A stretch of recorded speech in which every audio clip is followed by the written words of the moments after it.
listening to the No Labels, No Limits podcast with best-selling author Sarah Box, where you get the inside scoop on the steps action takers and decision makers take to align their purpose to their principles and achieve their goals in business and life. We focus on the mantra, no labels, no limits, no excuses. And now, without further ado, please welcome your commanding coach with plenty of chutzpah and heart, Sarah Box. Hey there, it's Sarah, and I want to welcome you personally to this very special edition of the No Labels, No Limits podcast. This is a new series that we just started, and we are so excited to introduce you to Moments with Maria. This series is a shorter version of the podcast. Maria touches upon words of advice and wisdom and encouragement that are shared by the members of our community, for the members of our community, and to all of you beyond. So without further ado, let's welcome Maria. All right. Well, hello and welcome. My name is Maria Lees. I am the content writer for Team Sarah Box, and I am delighted to share this brand new video series we're starting here, in which different members of our Sarah Box community will be joining me to share some advice, wisdom, or encouragement with the goal of injecting just a little bit more positivity into this world. Today, I am joined by Royce Morales, transformational facilitator and the founder of Perfect Life Awakening. Royce, welcome. Thank you so much for doing this. This is awesome. Yes, and we're so excited to have you. You're our very first guest, actually. So thank you for being our first person to step up and say yes and to be willing to share. Royce, I would love it if you would just briefly kind of share a little bit more about yourself and the work that you do.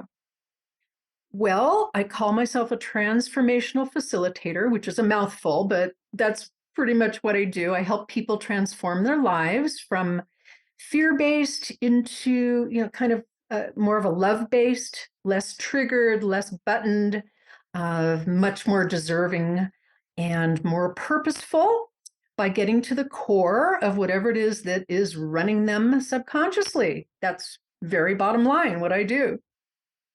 I absolutely love that. And I feel like right now, in my own life and in just conversations with people I talk to, the word you used, fear-based, just really stuck out to me. I'm like, yes, there are a lot of us that are just sitting in that fear-based place. So yeah. Definitely. We need people like you and the things that you offer. That's wonderful. All right. Well, let's just get to the heart of it. I know that you've got a powerful message you'd like to share with our community today about mirroring. Is that right? Yes, I do. Yes. It's really the core of what I teach. And I know that the time that I have to talk about it needs to make it very bottom line, but it's something that I talk about all the time with my students, mirroring. And basically, the concept of mirroring is, I always compare it, I use a couple of ways to compare it. The first way that I compare it is that it's a universal law, like gravity, gravity, things fall. Yeah. And the other, and you can't break that law no matter what you try. But the other thing that I like to compare it to is a seesaw. It's kind of like you have one side of a seesaw, push down one side, the other side goes up. That's what I refer to as mirroring. You cannot suppress things in this world. Energetically, it has to come up somewhere. So if I'm pushing down my anger, that anger has to come up somewhere in my world. And the reason that it comes up is that on a higher consciousness or spiritual level, we want to learn, we want to discover that we are suppressing things. And so we attract or set up or perceive situations in our life to show us what we're suppressing. And it's up to us to look at those mirrors that are showing up in our lives and realize that they're just showing us I'm in denial about something about myself. There's kind of a rule of thumb that I always share about mirrors. If something is pushing your buttons, if you're having a reaction, a judgment, anger, whatever that negative reaction is, it's showing you some kind of a mirror. It's showing you something that you're suppressing about yourself. And it's up to you to be mindful of that. And I hate to get dramatic, but I always think that, gosh, if everybody understood this concept, there'd be no more wars. There'd be peace on earth, because we would be willing to say, oh, wow, that person that just did this thing is just showing me a mirror of myself. What do I need to see? What do I need to resolve?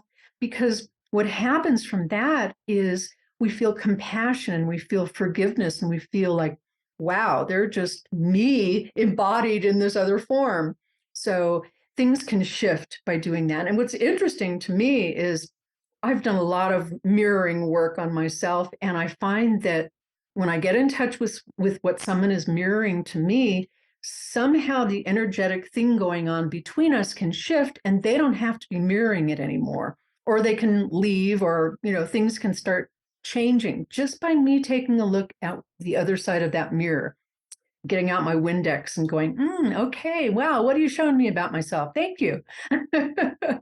So I hope that makes sense. That's really the Cliff Notes version, but it's so powerful and it's so transformative. And like I said, peace on earth. And that is certainly want. Do you feel like I know in your work you work with a lot of different people and probably hear a lot of different experiences, but do you feel like there are, particular emotions or experiences that you see people kind of suppressing that they need to use those mirrors to look at frequently? Are there themes that come up a lot? Anger. Yeah, that's the big one. Yeah. And I have to say that it's not easy. It's kind of like when you get up in the morning and your hair's a mess and you've got morning mouth and you're frumpy. It's hard to look in the mirror and say, oh, ooh, it's the hardest thing that I ask my students to do. And but once they get it, once they understand that if a button is pushed, it's a mirror of something. If they tattoo that on their arm somewhere, it gets a lot easier. And it's really just a matter of trusting whatever thought comes to you when somebody is pushing your buttons and you're having that anger reaction. It's like, oh, okay, what is that? It gets a lot easier, but it's not an easy task, really. I'm sure it takes a lot of practice. Yes. Kind of Yeah. getting used to using that skill. If someone were listening to this conversation today and they just were hearing what you're sharing and feeling like it's really resonating and they wanted to start trying to practice mirroring in their life, how would you suggest they go about doing that? Notice the buttons, notice the judgments, notice the negative thoughts, notice the desire to squash somebody else, and just turn it around instantly and say, okay, how am I doing that? And it's not always a direct reflection. I've had people share stories with me where one comes to mind where her boyfriend was very, very addicted to drugs. And I said to her, okay, so what do you think he's mirroring? And she gave me a look like, oh no, that there couldn't be. But what she realized is that although she wasn't addicted to drugs, she had a strong sense of addictiveness toward food. And, she used to use exercise, and that was her addiction. So he was mirroring some aspect of addictiveness that wasn't necessarily to drugs. So there's always something that it's showing. And like I said, it doesn't have to be an exact reflection, but there's something that it's trying to show. And that's what our higher consciousness, our spirit wants us to get out of denial. We chose to be here so that we can see what we're suppressing, so we can heal it, and so we can reach that place of love rather than fear.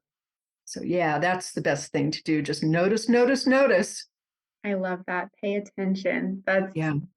I think our world and our culture is so distracting. So often there's so much noise that just that simple reminder to kind of pause and pay attention to notice what's going on and how you're responding is just so powerful and so helpful. Yes, definitely. And it will change the world. I believe that. I believe that. Me too. I really do, one person at a time, Yeah. So in terms of, like an individual's experience, if they start, practicing wow, that's a tongue twister. Start practicing mirroring on a regular basis, how do you see them kind of personally growing and changing over time? Well, they'll stop feeling like a victim for sure, and they'll stop blaming everybody.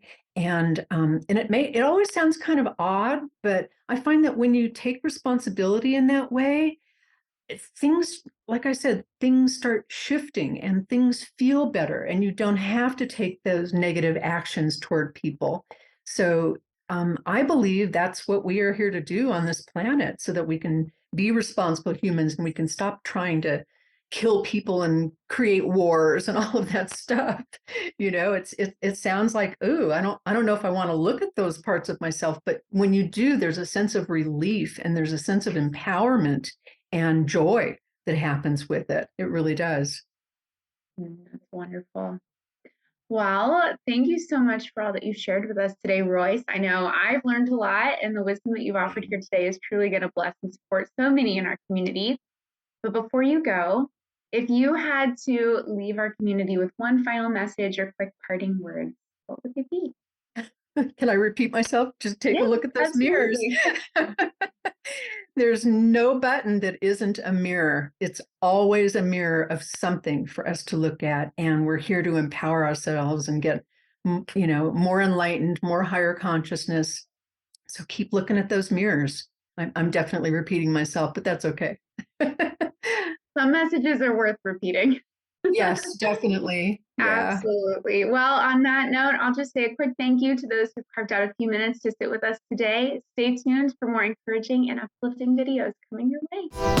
You've been listening to the No Labels, No Limits podcast with best-selling author, change agent, and strategic vision coach, Sarah Box. You can grab the show notes and find out how to work with Sarah at sarahbox.com/No Labels, No Limits podcast. We'd love this podcast to reach as many people as possible. So please remember to rate, leave a 5-star review, and share the podcast with someone you think would get value from this conversation. Until next time, keep taking those daily action steps to align your purpose to your principles and achieve your goals in business and life.